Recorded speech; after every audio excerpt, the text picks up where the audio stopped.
Hey, good morning, everybody. We're back again. It's Saturday, and it is Multifamily Unplugged. Hey, your number one morning radio show, raw, unscripted radio, right, Moose? You got it. Hey, I am joined today in the studio by our guest. Can you even believe that today? Listen, here's what I want to say. Nobody ever joins us live. I think, Carl, this is setting a new precedent, though. I really think so. We need to have our guests come live to the studio every week. Hey, good morning, everybody. We're back again today. All right. Listen, Hey, accept that Clubhouse link, would you? Yep. Okay. You didn't join yet. Well, I'm following you. I'm not sure I know what I'm doing here. Did you get pinged into the room? I don't know.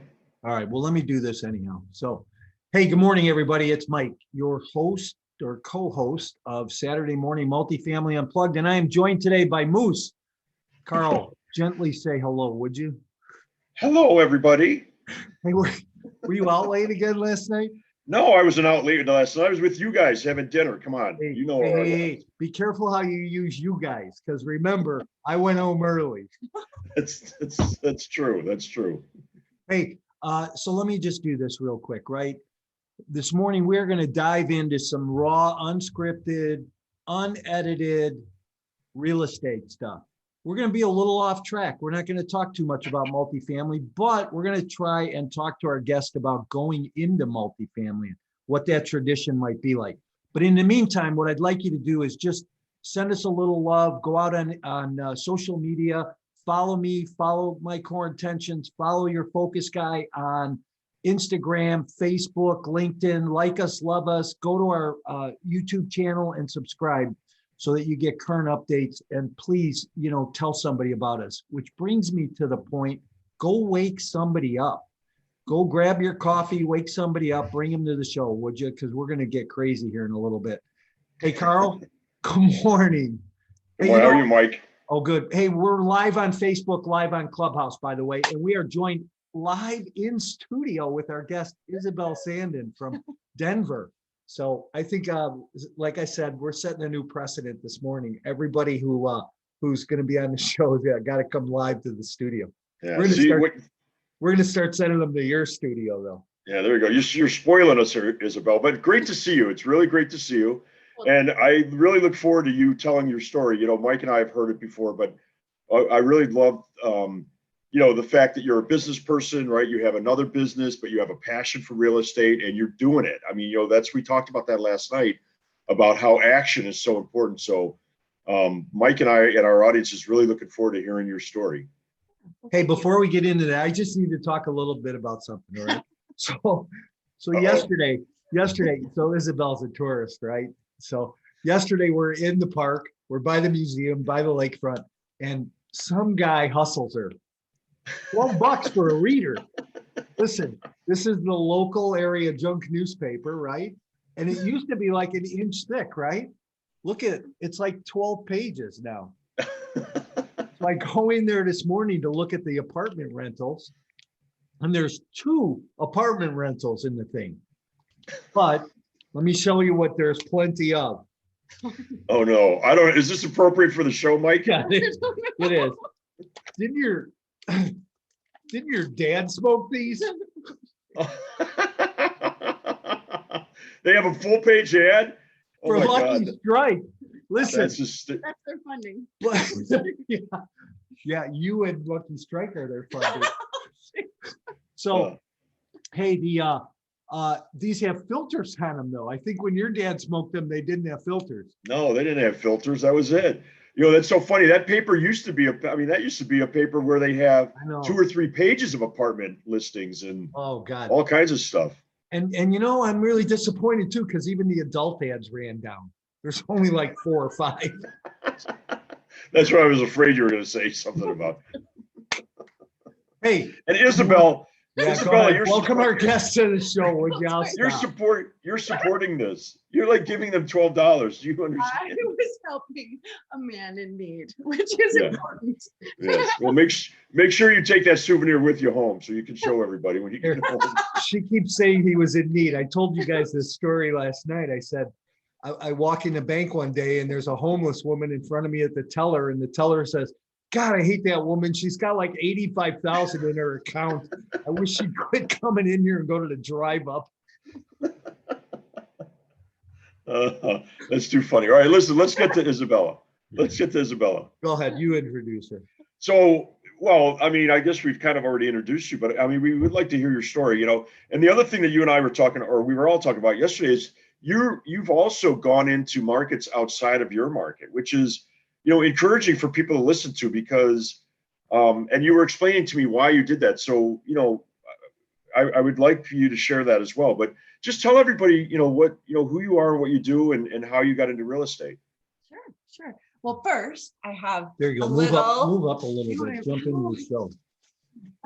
Look, I another have a souvenir. little souvenir for Mr. Mike. Oh, Over God. here, he's got to have a Denver hat. Wow. Nice. Hey, now I'm a Broncos fan. So, So there you go. look at that. I have Nice. a lot of Broncos I'm going hats, to but keep I was the like, tag on too. Just for nostalgia purposes. Hey, Yeah, listen, there if you you're go. not with us live on Facebook this morning, you are not getting the full effect of this. So we're live on Clubhouse, live on Facebook. This is Multifamily Unplugged, and we're a little crazy this morning, that's for sure. So lack of sleep, too much food too late last I night. walked 10 miles yesterday around the Yeah, city. It was tell people. incredible. Hey, Yeah. tell people about that. Oh, about our walk? Yeah. Yeah, we just set off to do like a neighborhood kind of view and Yeah. kept going. And it was amazing. We looked at all the architecture, different architecture in Chicago, saw some of the tourist areas, walked to the water, saw Yeah. the bean, did We had the, a great time. what is it called? The ribbon? Walked Yep, the ribbon in Maggie Davy Park. Yep. Yeah, what an amazing city. Just Hey, really fun. You know what's really cool is I always ask people on my show, hey, what's, you know, tell me your favorite tourist attraction. Well, there you go. Yeah. Yeah. The whole city. Hey, we were about 7 miles in yesterday, and she says, well, we could go back or I said, well, we didn't get to the lake yet. Let's get to the lake. So we got to the lake and put on like another 5 or 6 miles. Where did you go to the lake? Went straight down, you know, Taylor Street, and over to Roosevelt, and then all the way down. So got to the museums. Oh, nice. And ended at the aquarium. Yeah. What, you know. Then walked all the way straight back and then called you for the pink line. Yeah, So yeah. I get to hear. tour. It was really incredible. I got to Did ride you take? like planes, trains, and automobiles a little bit. Yeah. You guys called me. And it's like, how do you get? I was like, and Mike, of course, you didn't tell me you were with them, right? Because that was supposed to be a surprise. So I'm Hey, like, let's get into the meat of this. All right. All right, Yeah, Isabel, all tell right. us about you, about your background. Sure. Thanks for Well, being here. yeah. Carol, what else? I'm just Yeah. kidding. yeah, It's gonna be bad today, boy. poor Isabel. The show's half over. By the way, that was our guest. She never got a chance to talk, but that was our guest. Well, I'm a single mom of 3 kids. I went through a bad divorce a couple of years ago and really had to start over from nothing. And I own a Pilates studio in Golden, Colorado, which is a huge part of my life, helping people heal their bodies. But I grew up fixing houses with my mom. And I've always had a passion for real estate. I've always loved the architecture. I mean, we talked a little bit about that with my, you know, our walk around the city. And I actually met Carl a couple of months ago while I was driving through. I flew into Detroit and rented a car to go and see some of the properties that I have purchased. And I needed to do some business in the cities with the governments, paying my taxes, you know, checking in on the properties. Who And does that kind of stuff? You know, it was really a cool little tour. And I'm driving through and I'm like, I need a really good steak. And so I stopped at a steakhouse and I met Carl and we just hit it off talking about investments and talking about real estate. And he asked me about how I kind of got started in things. And so a couple of the things about me is, I mean, I literally had nothing other than a small amount of money in a 401k. And I just started doing research. Okay, how can I utilize my 401k to be able to make some investments in real estate? And I had heard through a class that you could create a self-directed IRA and use those monies to invest in multiple ways. And I also am a very firm believer, especially what I've been through, that diversifying is so important. And not only can you diversify in stocks, you can have your, what do they call it? Those multi-funds, you can have your stocks, you can do bonds, you can have cash. So you have your diversification in your stock account. But in real estate, you can do the same thing. Right. And, you know, Mike and I were talking about this last night, about how important coaching is and how important learning from another's maybe mistakes or successes, but really giving you a guide for confidence, being able to be confident in your decisions moving forward. And I was lucky. I kind of recruited some coaches. I paid for some coaching in the beginning. And that wasn't us though. No, it wasn't, not yet.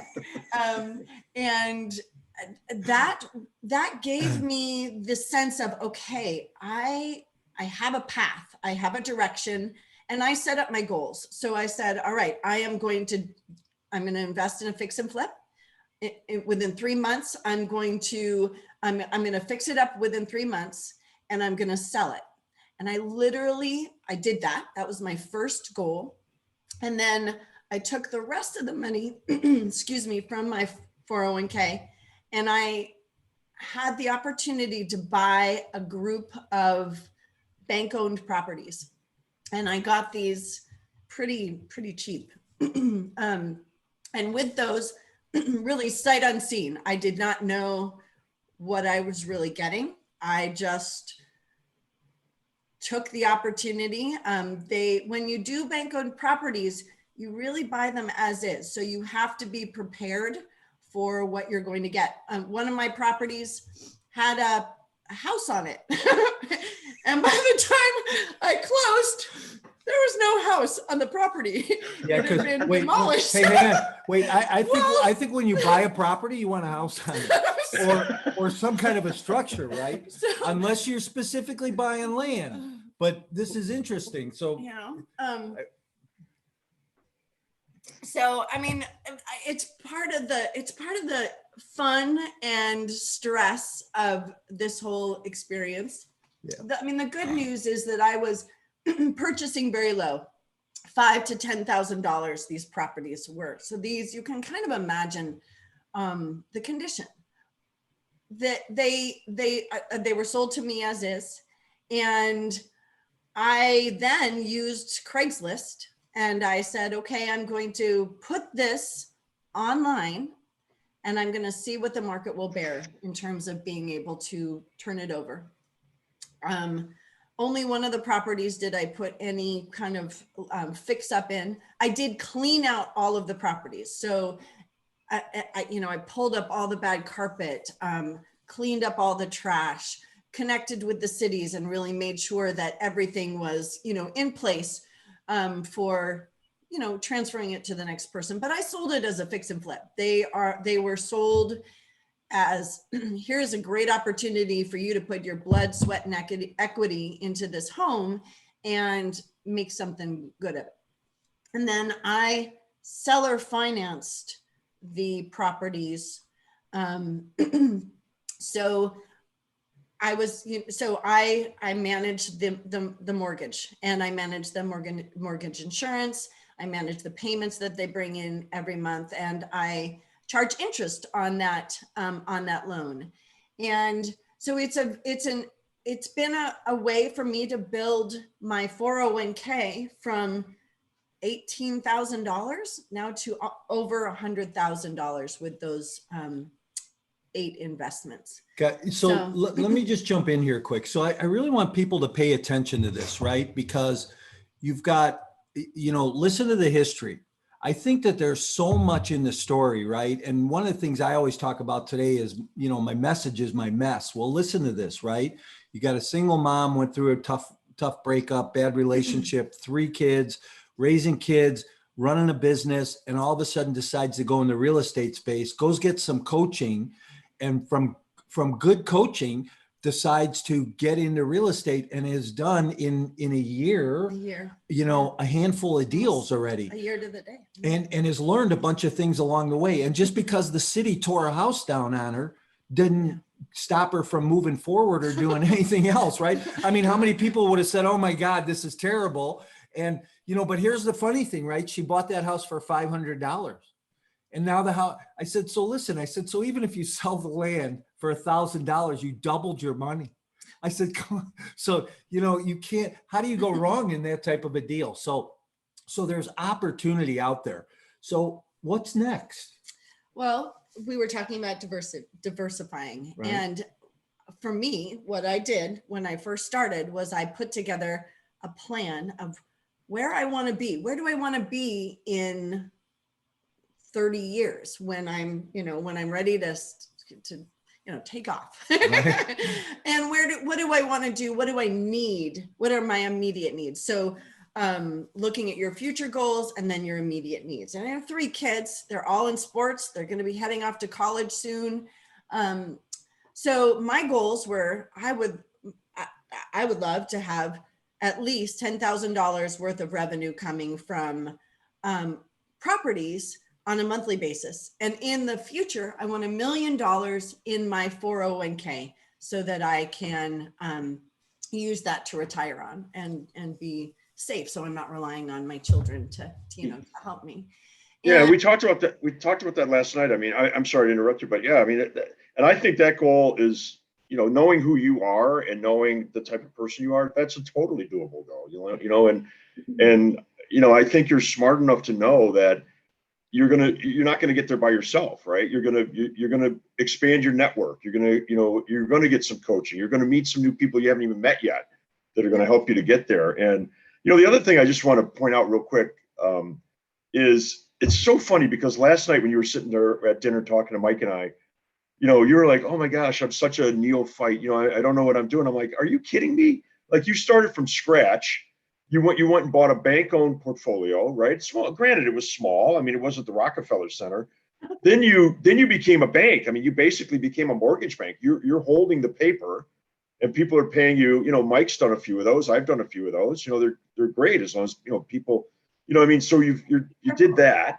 Mm-hmm. You know what I mean? So in essence, you're like a little mortgage. You've got your own little mortgage thing going, right? And now you're looking like, what's next? So. I don't want to just go over that, for people that are out there that are thinking about doing this, use Isabella as an example. She came, you had the benefit of helping your mom, which is really great. I mean, and your mom was your original mentor. You do know that. I mean, as far as real estate goes. So yeah. You had a really good mentor there. And my point is, for those of you that are just still on the fence, right? Just still on the fence, look at where you can be in a year, right? I mean, if Isabella didn't take action a year ago, she'd still be on the fence. So I don't want to brush over that because it's really important. Well, yeah. Thank you. It's definitely a big step to take that first step. And I remember sitting there thinking, I have no idea really what I'm doing. And then also talking with the consultant who helped me purchase the bank-owned properties. I think it's so important to find people that will help you with those next steps, because there are things that can get you in trouble. There are things that can trip you up along the way, and good guidance not only helps you avoid them, but if you get into those situations, they can guide you through. And I think that that's the most important thing, because we all want to do this right. We all want to do this in a safe and productive way so that we feel protected. And I think that might be one of the biggest reasons people don't jump in, is because they're concerned. Right. And so let me ask you this. You mentioned earlier about confidence, and Mike and I are big proponents of coaching, right? I know you are too, because you pay for it once, but you keep it for the rest of your life, right? You pay for the coaching once and you learn those lessons, but you bring up a good point too. It gives you confidence, right? I mean, how much more confident are you today writing a contract or buying a piece of property than you were a year ago? Oh, it's a world of difference. Yeah. It's a world of difference. Plus, I have people to ask if I have troubles. I know where to go, and that helps with, you know, any of the concerns that you have that come up. Is really getting good guidance, good direction, people who are going to tell you how to do it in the right way, and that's so important. I think that, you know, when you talk about learning, I mean, coming from as a Pilates coach, I can kind of put it together from a standpoint of how we learn. We learn by those first initial movements that we do. And in Pilates, you go from beginning to intermediate to advanced. And the same is true in real estate. You can kind of dip your feet in the water. And so put together your goals. Again, where do you want to be? What do you want to try? And for me, it was really making sure that I have a little bit in each section. And this is part of, you know, why I think this conversation will be so valuable, is that my next step is, how do I get into a multifamily space? We talked a little bit about that last night. And then if I'm going to make that decision, what is the best, where do I start? Right. What size do I go to? How do we were talking about like cap rates and NOI, Right. and all of these things that are so important in your analysis and your decision making. I had called Mike about that piece of land, and literally Mike was like on the computer within 5 seconds. And he's telling me about the population, and he was telling me about the income rates, and he was telling me about people, you know, what that neighborhood is like, and what that neighborhood rent population could bear if you buy at this rate, and then you put some capital investments in, correct? And then you have your capital investments, and then you can increase the rent. And I can't remember what that changes, but I was just looking at a box with a couple of doors right on a block in a neighborhood. And he created this bouquet of information that suddenly, wow, okay, this might be a good decision to do, right? Yeah, you know what it is? And it's all perspective, right? It's how we look at things. And I think that there's different metrics that we need to look at. So we need to look at population growth, job growth, demographics. We need to look at household income. We need to look at those things early on before we ever even go into a deal. I don't care if it's residential or if it's multifamily or a commercial building, right? You know, last night at dinner, we were talking about, hey, let's buy this piece of property and build $100 million skyscraper. And what did I say to you? Hey, do a feasibility study, right? Let's find out what will go here. Yeah, but look at what they're building here. I said, right. How much absorption are they going to take from that city area? And how many of those condos? So those are the things that we need to look at. And I think people sometimes run right into things and don't run into things because they don't trust don't trust it. Right. And so hey, here I have a question finding for that you, balance. So one of the cool things that you do is you buy a property and then you sell it to somebody else, and you're the bank. Okay. Right. And I know a couple people that have made a lot of money doing that. And last night we had this conversation. Why do you want to go bigger when you could just keep hitting a single, right? Yeah. But here's what I want to know. How do you evaluate that purchaser? How do you underwrite that purchaser that's going to buy from you, that's going to pay you a mortgage? What steps do you go through to make sure that you feel confident in their ability to perform? Well, I think that that's a good question. And I'm not really sure that the way that I do it is right for everyone. My personal goals, mostly because I want to give back. And I have thought about this portion of my business as an opportunity to possibly create a nonprofit organization, to be able to get families who could not normally get into a house or could not normally qualify for their loans because their credit is so bad. into spaces so that they can own property. And so my goal has with this has been to evaluate their income. We talked about this last night. Mike said, okay, if they need to earn 3 times whatever the rent is, correct? Am I saying that correct? Right. And that's pretty much what I have done in evaluating these families. I do make sure that they have a job. I do make sure that they have been employed for a period of time. I get their family members' phone numbers and I talk with their families, their moms, their dads. And I just get a really roundabout view. And I don't, I may have 20 people respond to my ad and I'll pick obviously one of those people. So you talk with a lot of people and you get a sense from the conversation.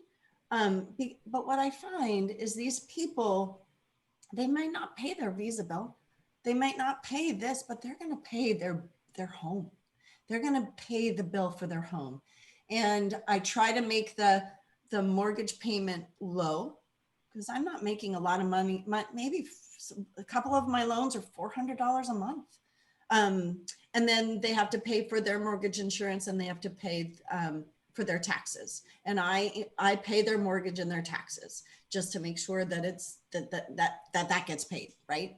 And also to encourage them and teach them about this over time, because I think that some of these families, they don't know about how to manage those things and keep themselves safe in that perspective. And I think that that's a gift, a way of giving back. So, but I wouldn't necessarily, I have had, it's not easy. You do have to remind them about the things. And with COVID, it was tough. So you kind of work through things. Yeah. I have one house that has come back up and the person, had to move out. And, so now I have this house that's got a little bit of, it's had someone living in it now. And what am I going to do with that house? And I'm still deciding, do I put some money into it and fix and flip it? Or am I going to do the same thing? So those are, Mike has a great book and I've started reading it. I flipped through it. It's called Exit Strategy. And to me, the name of that book, when he told me that was the name of that book, I was like, that is genius. Like that is. Doesn't mean I'm a genius though. Well, the fact that you are explaining a strategy from the back end. Yeah. And I think the most important thing when you have to look at your goals. You have to look at the property, obviously, but your first thing you think about is, how am I going to get out of this property? That is the number one. And there's always multiple options for you to be able to look at that. Right. Look at that. And that is so important. Being able to have different choices. Right, for sure. Yeah. So you want to begin with the end in mind, right? You begin with the end in mind. Correct. Yep. Yeah, exactly. So I think with dealing with notes, and that is really what this is it's working with, it's holding a note on a property. The property is secured. The note is secured by the property. And you have to make sure that in your information that you are the first, you are listed as first on the loan, lien holder. First lien holder on the loan. So if there is any trouble, the property comes back to you. And so how I kind of consider or work with my loans is they get a very reasonable, rent. They are putting money into the house in 7 years. That's how long, I normally do my my loans. They will have the property in 7 years. It gets turned over to them. And if there is a problem, it's treated as rent. I have a mutual release within my contracts that states that is if they default for over 45 days or other things, that the property comes back to me with, and there, I have legal information, legal wording in there about, legal fees and la, la, la. And those are just protections that you put in place to protect you as the loan, as the mortgage. Yeah. Is that right? Mortgagor. And so you really want to think those things through, have your lawyer look over your documents, and make sure that you're figuring things out. The other thing is, there's taxes and stuff that will come along that I've been learning about actually just this month, about 1098s that you need to file for the interest that you make on the loans. And I'm trying to think what else there might be. That's that puts a lot into perspective. It's a lot to think about, but here's one of the things that we've been talking about and that I'd like you to talk about a little bit is, where are you going to go next? You've talked about multifamily, you've talked about making that transition. What does that look like? But I have to do this first. Let me refresh the room and just say, hey, we're Multifamily Unplugged Saturday morning live in the studio today, or at least one of them anyhow, right? And we are live on Clubhouse, live on Facebook and Zoom. So if you have questions, use the chat where you're at. If you're on Clubhouse, you can't, but use the chat where you're at, and we will try and get those questions answered for you this morning with Isabel. So good to see everybody. Hey, let me just say hi. Hi, Renee, Prashant, Trevor, Aaliyah, good to see you guys. Glad you're here this morning. And if we can answer any questions, don't hesitate to ask. So go ahead. What's next? Where do you want to go next? How do you see your transition? So really figuring out how to build a little nest egg to be able to invest in that next, the next area that I want in my portfolio is some small multifamily, and really figuring out what would be a good next step.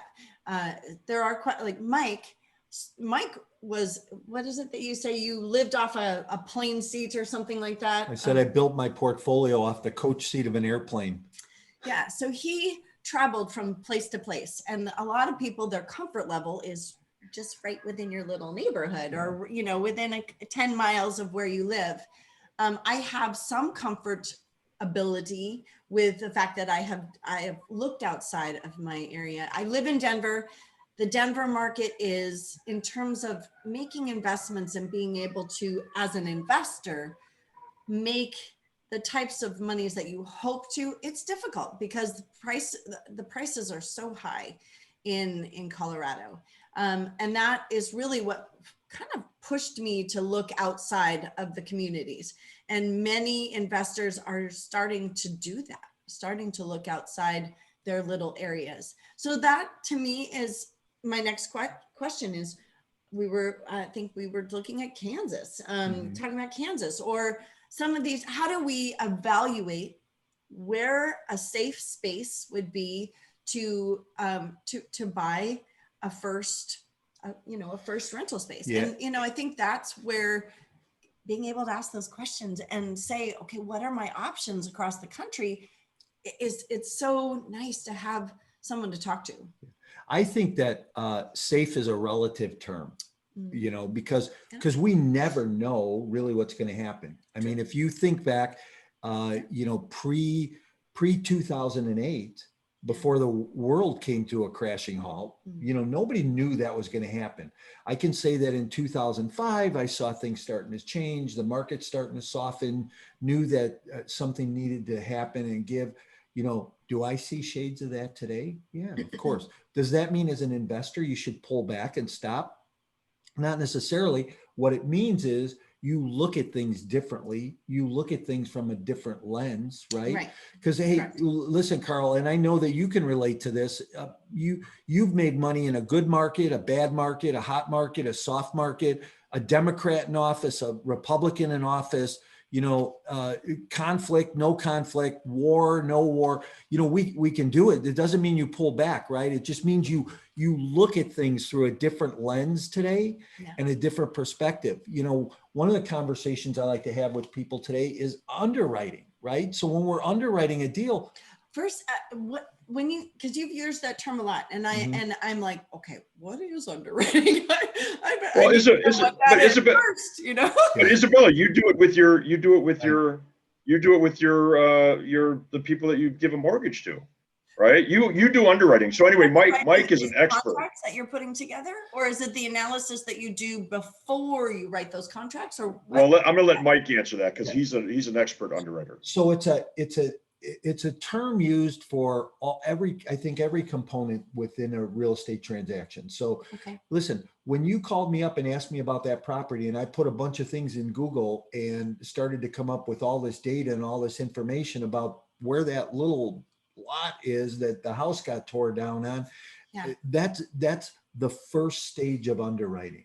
That's what we tend to call traps, right? Those are the things that you want to look at that say, hey, this is a market to be okay in or not to be okay in.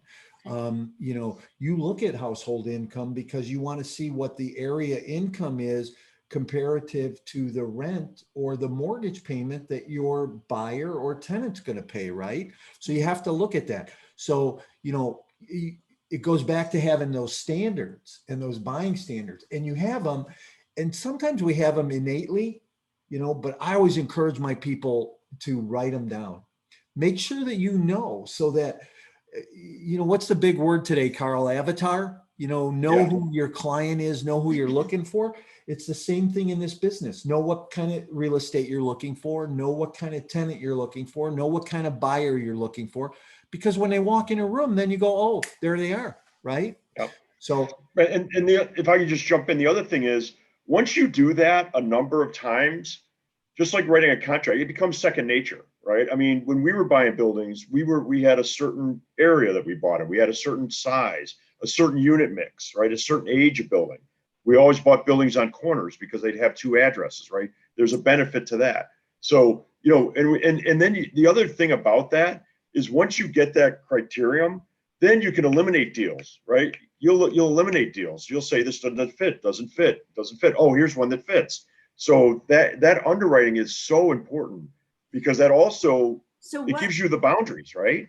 What were your criteria at that time? What were your criteria? So we were buying in areas in Chicago, right? That were Garfield, Washington Park. They were all kind of in the same area, right? We wouldn't buy any building that had more than 10% unit studios, because people, that you get studio rent, but you get, 1 and 2 bedroom expenses because you're not going to have one person there. You're going to have 4 or 5 people in there, right? We bought corner buildings. We bought vintage buildings. We bought buildings that had retail on the first floor. We bought buildings that were individual meter on electrical, and had an opportunity to put furnaces in so that we would eliminate the gas cost in the winter. In Chicago is very expensive. So there was about 10 different things that we would look at, right? I just named off, 5 or 6, but then when we started, and the other thing is, Isabella, when we would go out to the brokers, we would give the brokers that list that we would say, don't bring us any properties that don't fit this criteria, right? And there's certain deferred maintenance because we only want to put so much money in, right?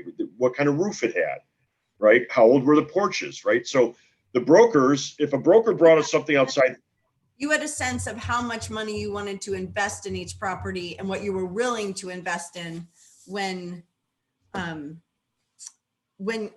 before. Yeah.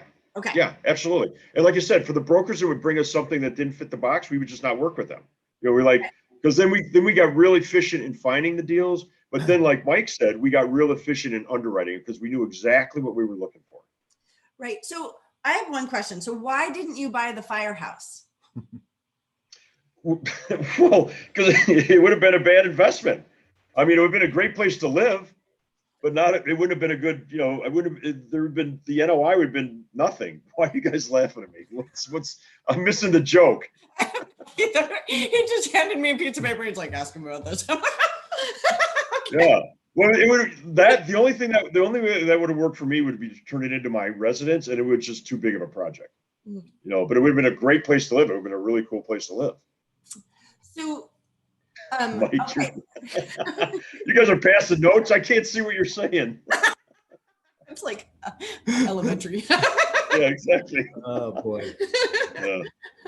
Cool. You're so easy to knock off the rails, Well, yeah, that tag looks really good on your hat too, Mike. Hey, listen. Okay, I'll take the tag off. I guess No, I'll I'm take the hat. kidding. I'm Hey, kidding. thanks for the hat. Oh, you're welcome. No, but seriously, I mean, it's great. It's great. And I forgot about you were talking about your non-for-profit. I forgot that your mom was your mentor. So it's great to to hear that again. And my dad was a professor of economics, but my dad bought, you ready for this? The first house that they still live in over 70 years ago. He bought it on contract from the people.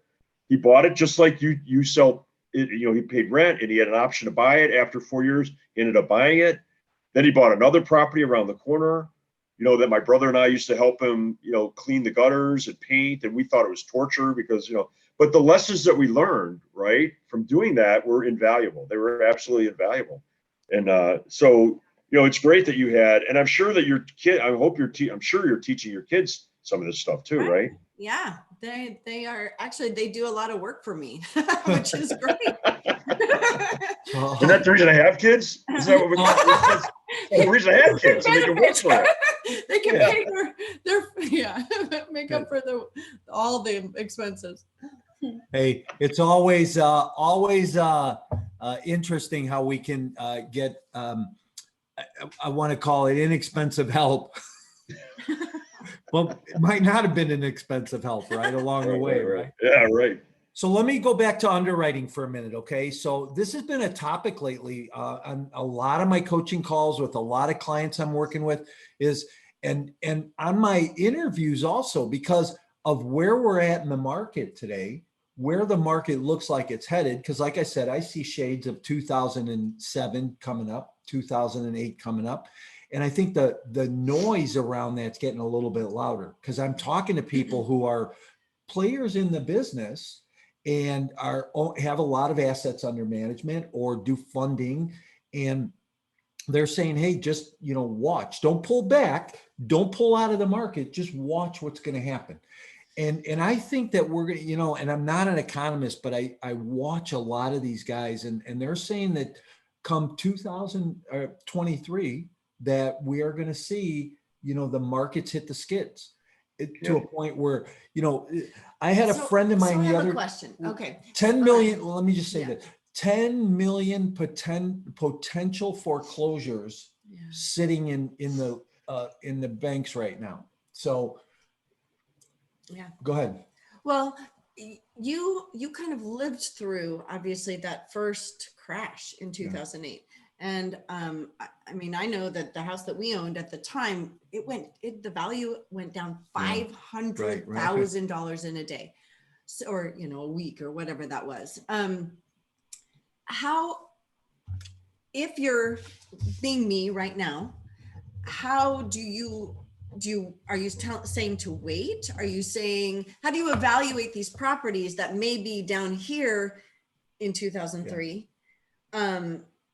How do you look at getting into that? I'm looking at potential, multifamily right now. Yeah. So well, I think one of the things you do is I'm asking. Yeah, no, go. So I think it goes, Mike, to your point, I think that's why underwriting is getting so many people are focusing on underwriting right now, because you really have to be conservative in your underwriting, regardless of what's going on in the market. You have to be conservative because when the market is, when prices are elevated and people are, when a house goes on the market for $500,000 and you get 10 bids and it sells for 600,000, it sells for more than it's a feeding frenzy, right?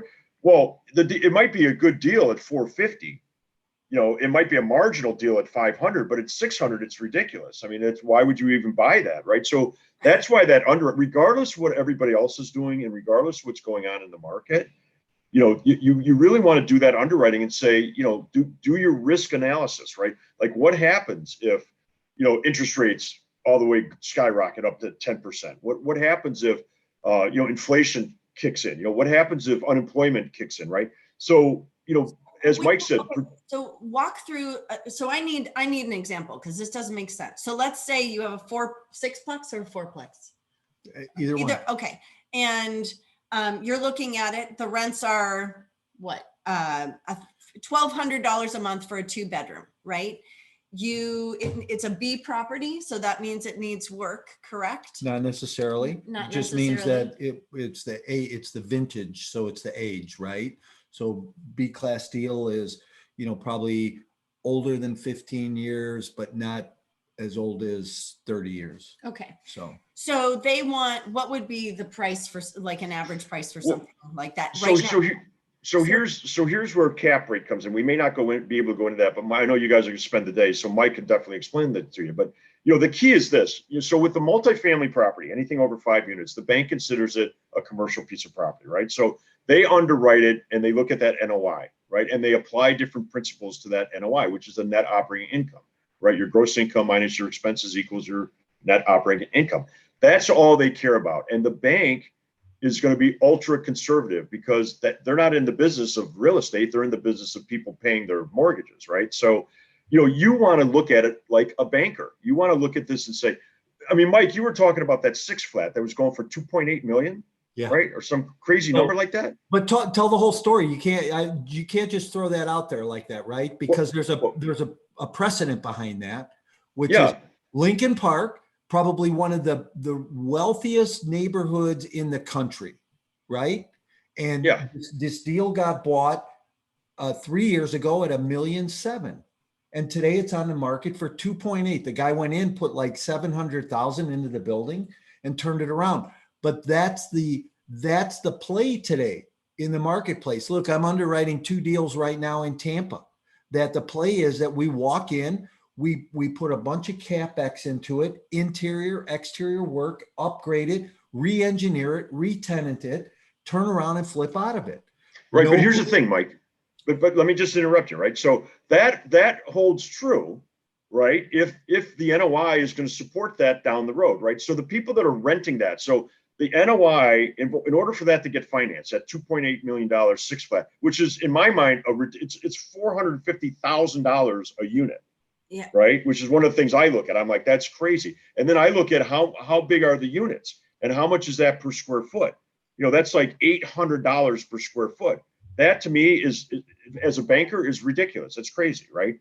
So the rent, if the rents are $3,500 or $3,700, that's great. But what happens when people can't afford those rents anymore?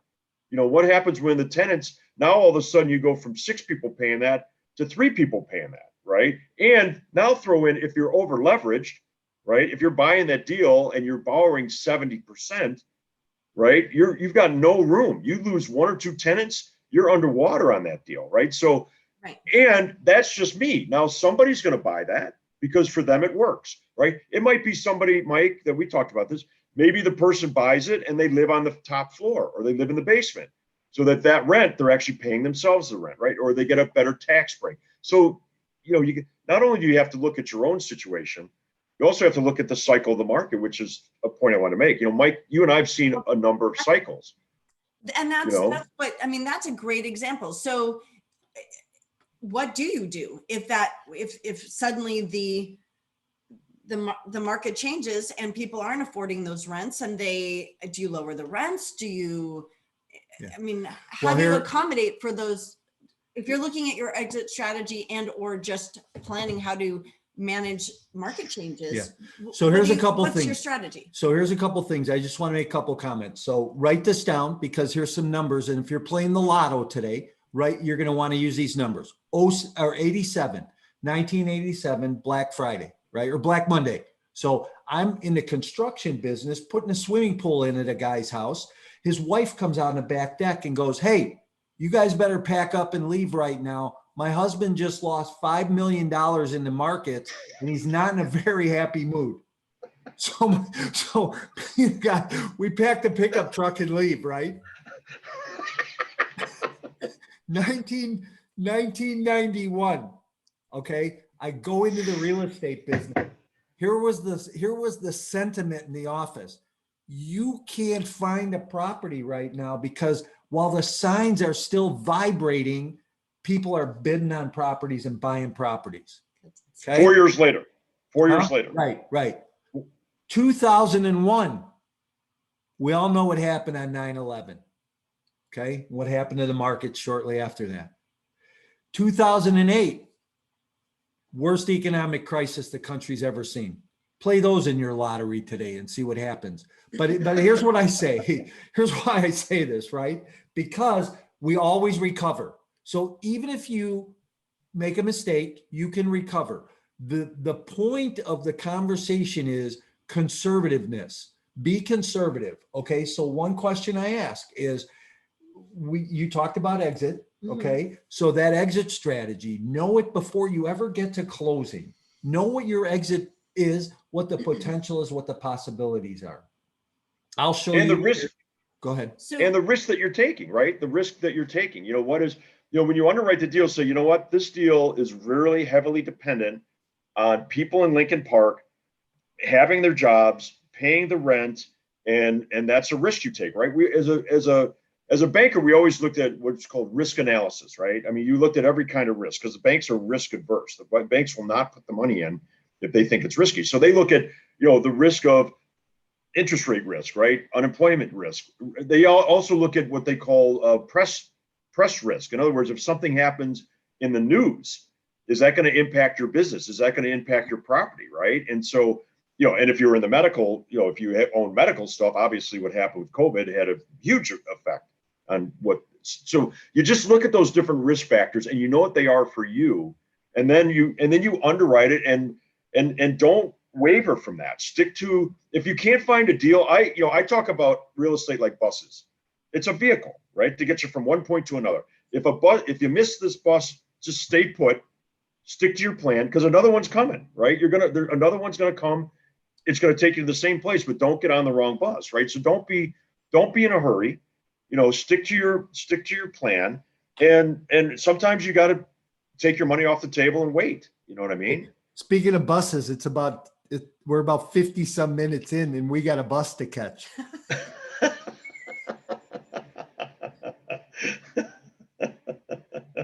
Yeah, you guys are funny.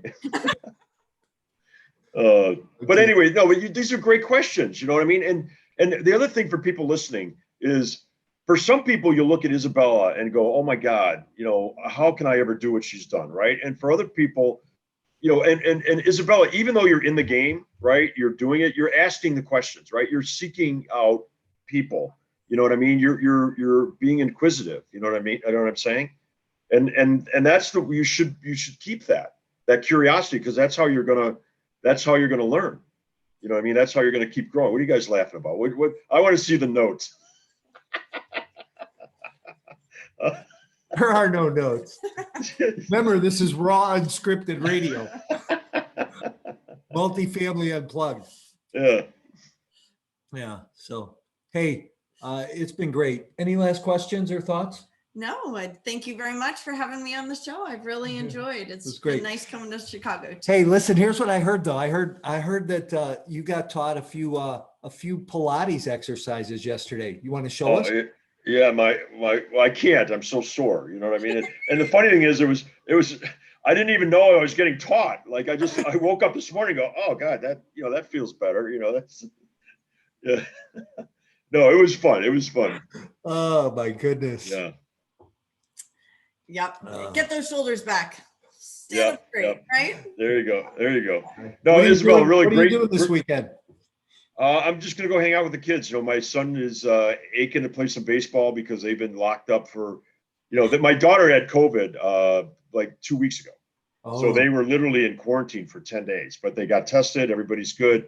So they're all waiting to, we're going to go out for dinner. We're going to go play baseball. Nice. My oldest daughter, I have no idea. She, I'm her chauffeur. So I don't know what I'm going to take her somewhere, see her friends or whatever. But that's it.